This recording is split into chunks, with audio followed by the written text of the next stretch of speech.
अपने फील्ड का मालिक कैसे बने, गौतम बुद्ध की कहानी। बहुत समय पहले की बात है। एक गांव में एक युवा व्यक्ति रहता था। वह बुद्धिमान था, लेकिन अपने जीवन में सफलता पाने के लिए संघर्ष कर रहा था।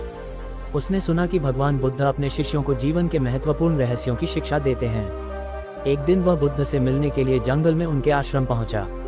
प्रश्न और बुद्ध का उत्तर। युवक ने बुद्ध से पूछा, भगवान, मैं अपने क्षेत्र फील्ड में सफल होना चाहता हूँ। मैं उसमें महारत हासिल करना चाहता हूँ।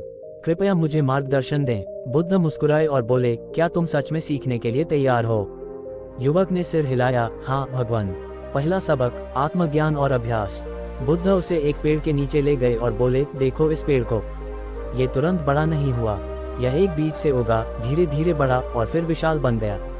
ऐसे ही किसी भी क्षेत्र में महारत हासिल करने के लिए नियमित अभ्यास और धैर्य की आवश्यकता होती है। उन्होंने कहा, तुम जो भी करना चाहते हो उसमें निरंतर अभ्यास करो। हर दिन अपने कौशल को निखारो, चाहे परिणाम तुरंत दिखे या नहीं। दूसरा सबक, ध्यान और एकाग्रता। बुद्ध उसे एक शांत जलाशय के पास ले गए और बोले, जब पानी में लहरें होती हैं तब तुम्हें अपनी परछाई साफ नहीं दिखती, लेकिन जब पानी स्थिर होता है तो तुम स्पष्ट रूप से देख सकते हो। इसी तरह यदि तुम अपने लक्ष्य पर ध्यान केंद्रित नहीं करोगे तो सफलता असंभव है। मन को शांत करो, ध्यान लगाओ और पूरे मन से अपने कार्य पर ध्यान दो। तीसरा सबक, धैर्य और विश्वास। युवक ने पूछा, भगवान, कभी कभी मुझे लगता है कि मेरी मेहनत बेकार जा रही है।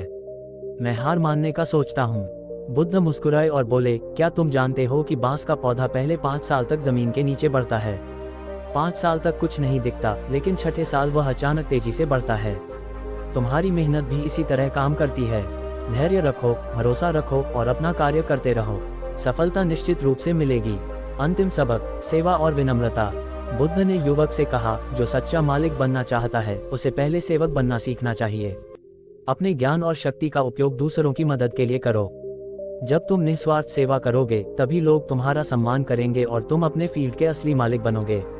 युवक को बोध प्राप्त हुआ। युवक ने ये सुनकर बुद्ध को प्रणाम किया और बोला, भगवान, अब मैं समझ गया कि सच्ची सफलता अभ्यास, ध्यान, धैर्य और सेवा से आती है। अब मैं कभी हार नहीं मानूंगा और पूरे मन से अपने लक्ष्य की ओर बढ़ूंगा। बुद्ध मुस्कुराए और बोले, अब तुम अपने क्षेत्र के असली स्वामी बनने की राह पर हो। चलते रहो, रुकना मत।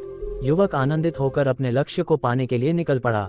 सीख 1, नियमित अभ्यास करें, कोई भी कौशल रातों रात नहीं आता। 2, ध्यान और एकाग्रता बनाए रखें, लक्ष्य पर पूरा ध्यान दें। 3, धैर्य रखें, तुरंत परिणाम की अपेक्षा न करें। 4, सेवा और विनम्रता अपनाएं, सच्चा मालिक वही होता है जो दूसरों की मदद करता है। यदि आप भी अपने क्षेत्र के मालिक बनना चाहते हैं तो बुद्ध के इन उपदेशों को अपनाएं और सफलता की ओर बढ़ें। अगर आपको यह वीडियो पसंद आई हो तो आप इस चैनल को लाइक एंड सब्सक्राइब कर सकते हैं और कमेंट में बताएं वीडियो कैसा लगा। धन्यवाद।